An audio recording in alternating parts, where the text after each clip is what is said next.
Good morning, this is Mike G with the Morning Buzz, and this morning I have a crazy topic to talk to you about, and it is gun control. It seems to be the topic that's all over the place. Monday morning, or Monday I believe it was, President Obama signed into, well, you can't really call it law, but he signed some executive orders.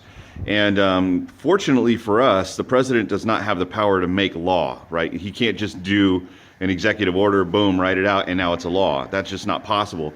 It's illegal. It way oversteps his responsibilities as a president. So there's not a possibility that he would do that. However, there are some things that he can do, like for instance, allocating $500 million for health care for mental health patients, giving them better access, opening up the lines of communication between the mental health community or mental health records community and the ATF. So if somebody tries to walk in and they've got a serious mental illness and they're trying to buy a gun even though it's legal, but they have this background, that background check will now alert those gun dealers that there's a problem and they won't sell the gun to that person. So that's a good idea, I think, on my part. I would say that's a pretty damn good idea, and it addresses, I think he even said in his speech, that it addresses those concerns of the conservative right and the NRA that's saying, hey, listen, we need to do a lot more around mental health. And so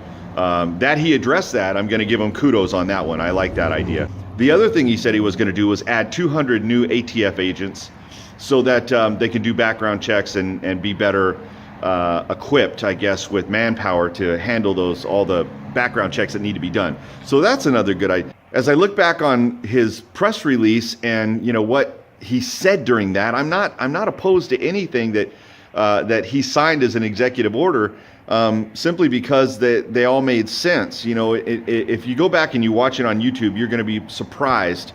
Number one, by the fact that he didn't create any new laws to cause any stricter gun control. What he did is he beefed up the already good laws that exist around gun control, or really making sure that people that shouldn't have guns don't.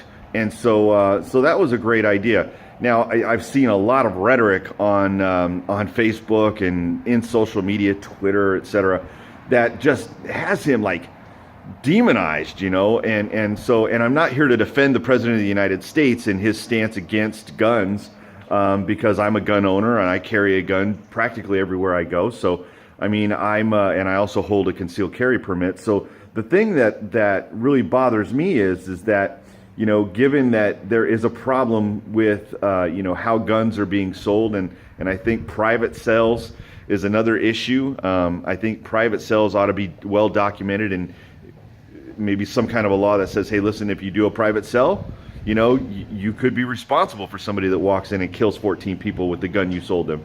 There needs to be better restrictions there, I think. But that being said, he didn't create a law that said, private sales are done. So that's not something the President of the United States can do. So POTUS didn't do that. So, and I'm not saying get off his back either. I think we need to be vigilant when it comes to our Second Amendment rights. We need to make sure that we don't lose them, but at the same time, we can't let that sacrifice on good policy. However, I think last year it was stated that knives killed 5 times as many people as guns did. So more gun deaths are not happening. That's a reality. Although when someone walks in and kills 14 people or a bunch of kids in a school, that's a fucking problem. And one of the solutions might be to put armed guards in some schools, and or make sure that teachers have access to a weapon so they can stop somebody that's doing that. And that's a radical view as well, and I get that. But guess what? Guns are here. They're not going anywhere. If they try to come and get them, they're going to have a major militia problem on their hands. And I'm talking about the government. And you and I both know that we're not giving up our guns. And so, because we are the last defense against an invading army or against a tyrannical government, and that's not something I want either. So,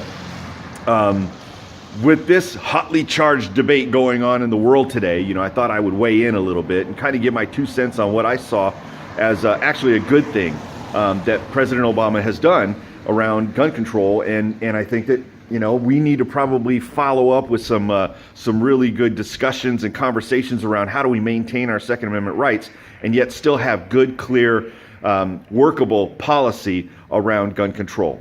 So that's my 2 cents. And for the Morning Buzz, I'm Mike G. We'll see you tomorrow.